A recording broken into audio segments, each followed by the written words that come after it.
Welcome to the Experience Darden podcast. I'm your host, Brett Twitty, and you are listening to a new episode. On this episode of the podcast, I'm excited to share my recent conversation with Lauren Wallace. Lauren is Assistant Director of Student Affairs and Global Engagement Manager here at the University of Virginia Darden School of Business, and she and I recently connected via Zoom to talk about her experience working with Section J. These are our students who are starting this January. This is a one-time January section, and Lauren has really been the liaison and key touch point for these students. I think it says so much about the efforts the school makes to support students, but as always, don't take my word for it. So without further ado, here is my interview with Lauren Wallace. Lauren, welcome to the podcast. Thank you, Brett. Well, it's great to have you here. How are you doing? Are you holding up okay during this time? Yes, definitely I have been. It's been really good. Lots of, not that much spare time actually, but been able to get involved in some other things. And so, yeah, it's been great. Well, one of my favorite questions recently on the podcast has just been asking people, have they picked up any hobbies or any, pandemic pastimes, so to speak, in the middle of everything going on? Have you? Yeah. Well, any spare time that I've had, I've gone back to reading books for fun because you can never have enough time for that. But I will say during the pandemic, I took up some gardening, which was a lot of fun. And most recently a paint by number, which I'm not much of a creative person. So this is actually great for me, to be able to stay within the line. So that was nice. But I actually am, part-time. I'm a part-time student working on my master's. So a lot of my time was actually spent just doing classes. Wow, so that's a lot. Reading, gardening, painting, and oh, by the way, I'm working on a master's too. Yeah. Can I ask you what you're reading right now, or Sure. what you've been reading recently? Yeah, so the book that I'm on right now is actually called This Mournable Body. It's by a Zimbabwean author, Tsitsi Dangaremba, I believe. And I just started, but it is really captivating so far. How do you pick your books? Lots of recommendations. Also, just reading lists, that I see either on like BBC, like news articles, and even UVA. I love that they have the faculty lists, suggested book lists that I look at a lot too. So. Yeah, there was quite a bit of that over the spring and summer, and Dean Bruner, he just put out his list. Bob Bruner, who publishes every year a list of things that he's been reading, and such a thoughtful write-up around the books that he's read and what he's learned through them. I love reading that, and I'm a reading person too. I've spent a lot of the past year in a book. When I wasn't working, I was reading, so I can relate. Yeah, it's been great. All right. Well, tell us a little bit more about you and your background. Before we get to your current role at Darden, what did you do before coming to Darden? Sure. So I actually graduated from undergrad in 2015. And so I spent about a year doing a couple of short-term things before I started working at Darden in the fall of 2016. During that time, I interned for a legal advocacy nonprofit up in the Northern Virginia area. And they work towards a holistic approach for, advocating for the needs and the challenges of Latin American immigrants in Northern Virginia. So I did that for a few months. And then I also was a summer camp counselor at a camp that I attended as a youth. And so it was a lot of fun. And both of those experiences were really meaningful for me. I'm a former camp counselor myself, so in interest of full disclosure, there's no job quite like it. I know. That's, oh my gosh, it's so fun. But going from summer camp counseling into like a more of an office environment is totally different. I had to sort of rein in a little bit of my enthusiasm. No, but I'm still enthusiastic, that's for sure. Well, what brought you to Darden? Yeah, so just, after graduating from James Madison, I had a degree in international affairs. And so there was a position open here at Darden in the Center for Global Initiatives, working a lot with international MBA and executive MBA students. And so that definitely just piqued my interest. Really enjoyed higher ed. Was interested in higher ed, and so glad that I found a position there. But definitely working with international populations is something that really drives me and piques my interest. And so that's how I landed here, and I've been here ever since, going on almost 5 years now, and have loved every minute.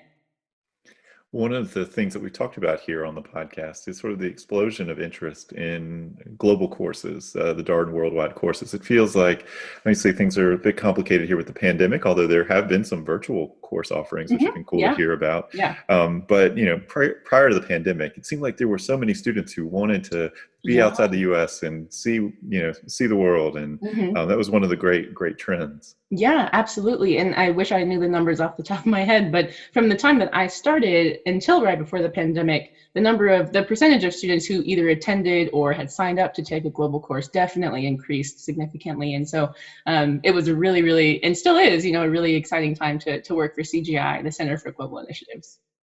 What did you enjoy about that work? You'd mentioned being here for 5 years, and Yeah. I wonder. I mean, one of the great things about Darden is you have these people who've been here for quite a while. I've been here for 6 years, so we're kind of like Mhm. right there together. And what have you enjoyed about the work? Yeah. So in my role with the Center for Global Initiatives, I manage programs, academic programs for MBA and executive MBA students from our partner universities. So Darden has some partner universities with business schools all around the world. And so would host programs, like 1 to 2 weeks of programs, anywhere from 20 to 60 students. And that I just loved it, being able to meet people from all over the world, to work with them, really just preparing for months this program that runs just for a couple of weeks, but actually getting to see the fruit of that, to meet them, is really just meaningful for me. And I love it every single time. I now have friends all over the world. And actually, just on a personal travel of mine, was able to meet up with someone who came as a student on one of these programs, and she showed me around her hometown, and that was really, really fun. So just having those connections all around the world is really meaningful and a lot of fun. What is it like, though, for some of these if folks who obviously going to school outside the U.S. and they Mhm. come to Charlottesville? I mean, what are the Mhm. reactions typically Yeah. to a college town in Central Virginia?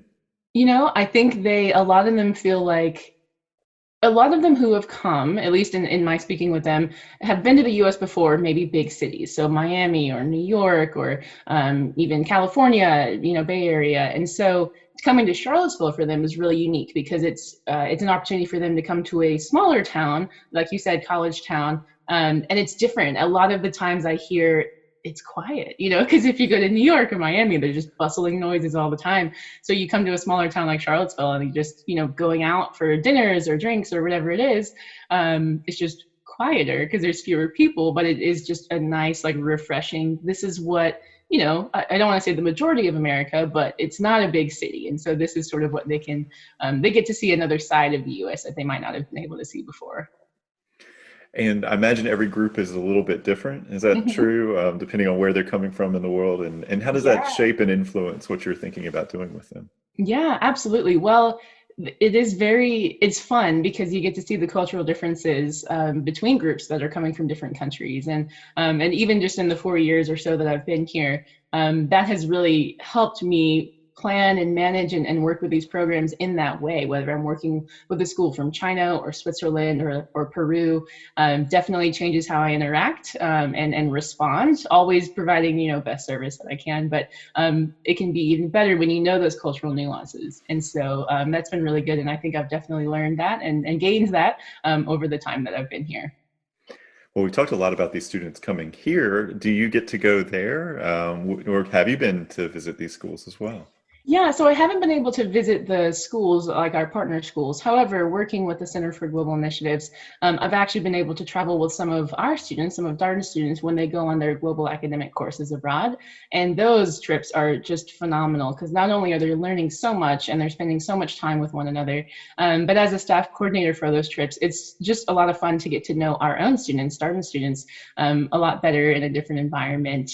Still taking classes and doing company visits, but you get to know them in a different way, and that's always a lot of fun as well. Some of your recent trip locations include where have you been with the students? With the students, last January, no, sorry, 2 Januaries ago, I went to Dubai, the UAE, and Bahrain with our students, and that was phenomenal. And the year before was our trip to London, which was also really fun. But last year, going to the Middle East was the first time that we had gone. I shouldn't say the first time, but the first time in a number of years that we had gone to Dubai and Bahrain. And it was great. It went really, really well. And the students were fantastic. What was the focus of that class? Is that the finance course with Yorgos? The one in London, yes. Yeah, Yep. The okay. one in London was finance course with Yorgos Alianis. I love traveling with Yorgos.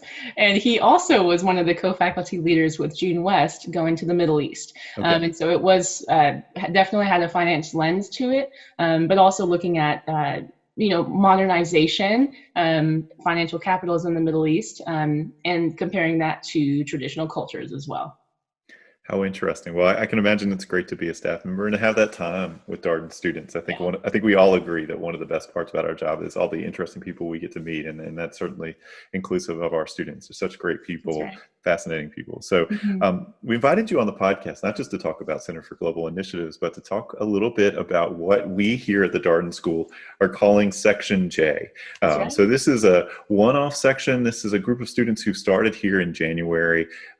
This section this January start date was introduced really kind of in response to the pandemic and trying to create flexibility for students here. As mentioned, it's a one-off. We're not planning to repeat January start, but you were instrumental in working closely with these students. And as we tell the story about how students are supported here at the Darden School, I thought this is a great way of saying, look at all that effort that sort of goes into helping facilitate the student experience behind the scenes that you may not always be aware of. So Lauren, appreciate your carving out some time to come on the podcast. So tell us a little bit about how you got involved with Section J and working with these students. Sure. Yeah. So during when the pandemic really started affecting our work here at Darden, was, last year around this time.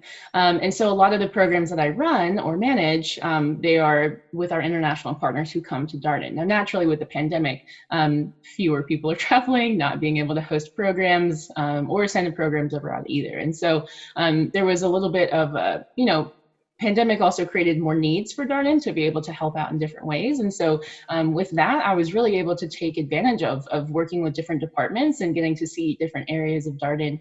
And so last summer, I started working in different ways with different departments. I actually helped out with the admissions department a little bit, doing some MBA chats with prospective students, which was, again, so fun, and just really informative, and loved meeting some of our prospective students and telling them about Darden and what's so great about Darden. So I started doing that. I also worked a little bit with the Office of Student Affairs. Darden stood up a housing committee just to help students navigate housing concerns that they were facing given the pandemic. We had some international students who had delayed arrival dates, and also some students, since classes turned virtual, were considering, could they leave? Could they get out of leases? And so it just was sort of stood up just to help students feel supported by us in terms of kind of their housing needs and questions that they had. And so was able to work with more students that way, current students as well as our prospective students with the MBA chats. And so towards the end of the summer, after we had announced our January start for the class of 2022, there obviously just arose this need for wanting to make sure this program would run smoothly and successfully transition these students well into the January start. And so I took on more of a formal role with the OSA, with the Office of Student Affairs, to help coordinate this cross-departmental team, really there just to support our January students. And so just ensuring that they had a smooth and successful transition into the academic experience, which they began this month. Yeah, that's right. So it's all underway. And I wonder, when you say cross-departmental, you're working with a lot of different stakeholders. What does that look like from your perspective? Who all are you working with? Yeah, so we had this weekly meeting with lots and lots of people. We had myself, I led the meetings each week, but we had many members of the Office of Student Affairs, the Career Center, our admissions team, of course. We had our faculty involved in that. And international advisor, just also our online learning team. I mean, from every different area, just to make sure that we were covering our bases and making sure that these students were going to have just the same experience as our August students, and that they felt supported in that way. So I think at one point we had 12 or 13 people just meeting weekly, making sure from all these different arenas that the students were going to be taken care of well. You have sort of emphasized a couple times about making sure that these students have a great experience and they have the Darden experience. What were some of the guiding principles that the group thought about, or that you sort of kept in mind as you thought about designing the experience or facilitating the experience for these students? Yeah, that's a great question. So many times, whether in our community or even the Section J students themselves, considered say that they would start in January. But in reality, they started being members of our community ever since they were admitted. So come day one of being admitted, they were members of our community, and we wanted them to know that. So even though they didn't start their academic courses until January, during the whole fall, they were very involved with career support in terms of recruiting for internships next summer. They also were able to take part in their clubs already as members of the community. And so they reached out to their fellow students who started in August, and even the second year students, just to be more involved in the club activities. And so we wanted them to know, one of the guiding principles was just that they know they are full members of the community, even though they won't start academic classes until January, that they're members, and that we wanted them to know that. And so as much support as we could show that way, whether it was from staff or even students who started in August, that they were their classmates, not just students who would come later on, but they were currently their classmates. So what did your work look like? I was talking a little bit in preparation for this call with my admissions colleague, Whitney Kessner. And she was sharing with me a little bit of what you did, sort of engaging with the students individually. But I'm wondering what it looked like from your end. Yeah. So I would say on a weekly basis, like I said, we had those meetings, and a lot of that was just making sure logistics were taken care of, and also just having some feedback from some of the Section J students. And so I met, not only did we have that weekly meeting, but I met with some we call them volunteer liaisons from Section J weekly as well, making sure that they felt like they were being supported in the social aspect and being included, and had opportunities to socialize with their own section as well as other students. And I also sent a weekly communication out every Monday that included important notes for that week or upcoming dates and deadlines, career tips, and just any important information that they needed to know about the academic calendar and things like that. So that was a lot of the weekly stuff, but I also just, was able to schedule one-on-one Zoom calls with each of them, almost all of them. And that was my favorite part, probably, was just getting to know them individually, spending time with them, hearing their stories. And I've got to say, Brett, they are some incredible students, being able to navigate this pandemic, take this new opportunity, but do the full Darden course load in a condensed period of time. It's a really, as you know, the academic core at Darden is very rigorous, and so they're choosing to do this in a shorter amount of time. So I commend them. So there's a lot of great stuff you shared thus far. I'm as an admissions team member that gets to have some interaction with the prospective students and conversations, I know that takes a lot of energy, and it's also really rewarding too, because you feel like you're helping someone make a decision and get the information they need. I'm wondering though, for you, when you reflect back on the experience, what highlights are there? Anything that stand out from the work that you've been doing this summer? Mm-hmm. I would say it would be those one-on-one calls with students. I am a significant extrovert. I'm very much a people person. And so it took me a while to navigate getting used to working from home. And so having those one-on-one calls with students, even though we were still behind the screen on doing Zoom calls, as opposed to just emailing and kind of being behind a computer the whole time, being able to meet people and hear from them and hear their stories and how they themselves wound up at Darden and taking this opportunity for the January start option was just absolutely the best part. And it gives so much meaning to what I'm doing, daily, weekly, and even heading into this year as well.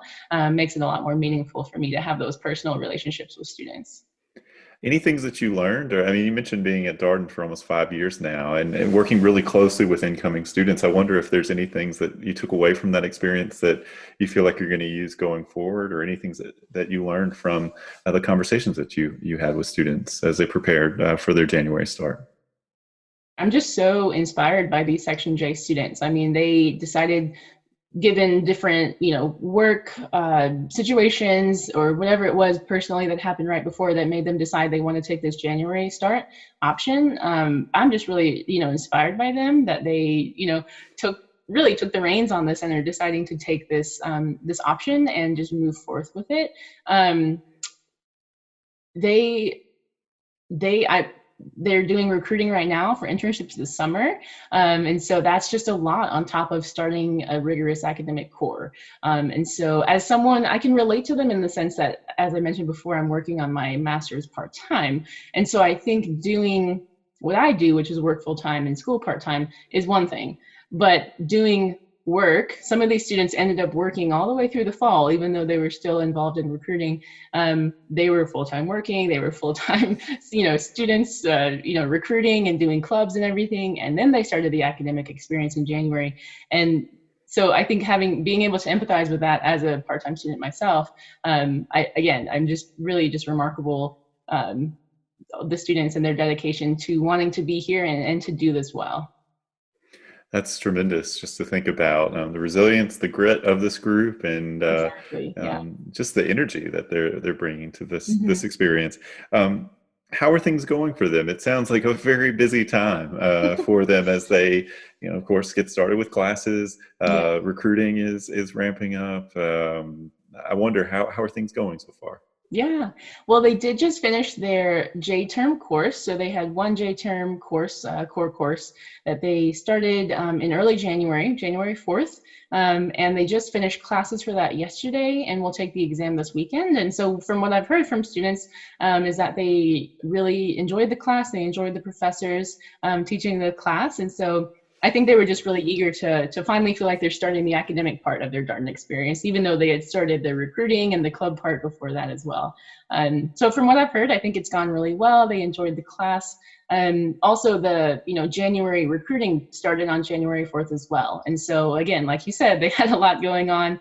But I think having the one class in J term was good kind of introduction for them heading into their core course, and they'll start their Q1 experience, their first quarter, next Tuesday with a full slate portfolio of classes that they're doing. So I think it was a good introduction for them. I can understand if you've been doing club activities and recruiting all through the fall, you're really looking forward to getting started with classes. It probably Yeah. feels like a lot of build up. So just to Yeah. have it in motion, I can imagine would be you'd be excited by that. It sounds like you're still very much connected with these students. Are you still working closely with them? I am, yes. So I am still working with the Office of Student Affairs and will be during the rest of the spring semester. And so I'm going to be the main point person for Section J from the Office of Student Affairs, answering whatever questions that they have, making sure that they're having a good experience with their learning teams. But yeah, will be here for them as well. And that's really nice too. It's nice to be able to not only bring them here and make sure they're onboarded well, but I get to stick it out with them as well during their first year core. It almost seems like you and those students will always have this connection together, given the amount of time that you spent with them, just getting them ready for Darden. Do you Mhm. think that? I certainly hope so. I will say I sent an email to a group of the students earlier today, and I was like, I know you've received many emails from me, but here's the reason I'm sending this one, because they have heard from me probably more than they want. But I definitely hope that it maintains, really strong connections during the rest of their time at Darden and beyond. So, wonder if you have any pieces of advice. You've worked with Darden students, you've been around Darden for a while. Any pieces of advice that you would share with folks now, having worked closely with the Section J students? Anything that you think would be helpful for our prospective student listeners to know? Mm-hmm. Yeah, well, prospective students listening to this, I would say it's particularly in this year and last year, as we've all been through this really intense and unusual time. And what I found to be just really helpful for everyone, not even just Darden students, but just for everyone, for myself included, is just to be kind. And that sounds really simple, but it makes such a large difference, a huge difference. Is just to be kind to others, but also to yourself. And I read somewhere, I believe this is a Charlie Maxey quote, but being kind to yourself is one of the greatest kindnesses that there is. Because so often we find it easier, I think, to be kind to other people, and in circumstances can be easily kind, say a kind word, and yet we don't do that to ourselves. And so I would just say that, I mean, we're all under a really stressful time. just generally as we continue on in this pandemic, which has lasted over a year now. And so especially if you're a Darden student, if you're taking classes and recruiting and trying to maintain a social calendar, be kind to yourself. If something falls through, or if you just need to take a day for yourself, that is not a selfish thing. And for prospective students, whatever position that you're in right now, you can't go wrong by being kind to yourself and by being kind to others. And all of us could use that, I think, especially after a year like last year. It's good advice. We had Debbie Wilson on the podcast not so long ago, sharing some tips that we were talking a lot about the MBA journey. But as she was going through the things that would be useful, getting more sleep, taking care of yourself, all this, it's like, this is valuable to anybody right now. Right. So it's universal. I think we tend to neglect these kinds of things, self-care, being kind to ourselves. When things get stressful, it tends to go out the window. And what I was reminded of when talking with Debbie was, this is really what we should focus. We should come back to this. This should be the first thing that we think of when things get stressful. Absolutely. And I even had to put this on my laptop, but just a reminder to myself is this is a stressful year. Like, remember to be kind to yourself and to other people, because you hear this old adage, but it's like, you don't know what other people are going through at this time. And so, even if it's a stressful or heated moment for you, being kind to others really is worth it. And when you're on the receiving end of that, you really do feel that. And so I think giving kindness is helpful, but also allowing yourself to receive kindness is one of the greatest things you can do for yourself. So Lauren, we tend to ask our guests the same last question, okay. And that is, what's your why Darden pitch? If you were talking with a prospective student, you've done this not so long ago on an MBA conversation, They say, Lauren, why should I choose Darden? What do you typically share with folks? Yeah, well, I did get this question from prospective students, and sometimes in different words. Lots of students actually, or prospective students, would ask me, what's my favorite part about Darden? Which I kind of take to be like a why Darden, at least for me from the staff perspective. But my favorite part about Darden today remains what it was when I first started. And that was when I first started as a new person over 4 years ago. Every new person that I met at Darden, like every additional person that I met at Darden, I was just so surprised actually by their kindness. I know I just went on this whole thing about kindness, but I was so surprised as a new employee here that everyone was just so kind. And I remember telling my supervisor, is this everyone is like everyone is like this? And I think that just speaks so much to the community at Darden, the community of mutual care, which existed prior to the pandemic. I know that we emphasize it now, this community of mutual care, but it's been like that at least as long as I've been here, and I'm sure for many, many years prior to that.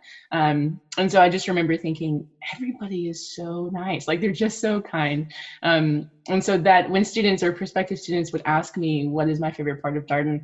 That is just the initial thing that came to mind, the first thing that I would think about. And it remains true to this day, regardless of which department that you're working for, and especially after this experience of working with Section J and working in this cross-departmental collaboration. Every team, every person just is very, very kind. Lauren, I appreciate your taking some time out for the podcast. I know it's been a really, really busy time for you as these students kicked off classes and obviously are getting up to speed. They already were started on their Darden journey, and thank you for all the work that you've done supporting Section J students. Thank you so much, Brett, and thank you so much for asking me. I will take any time I can get to just rave about this section of students. They really, really are fantastic. And that was my interview with Lauren Wallace, Assistant Director of Student Affairs and Global Engagement Manager here at the Darden School of Business. As always, if you have any comments, suggestions, requests, anything you'd like for us to cover here on the podcast, we're all ears. We can be reached at Darden, that's DARDEN, @virginia.edu. Until next time, stay safe, be well, and thanks for listening.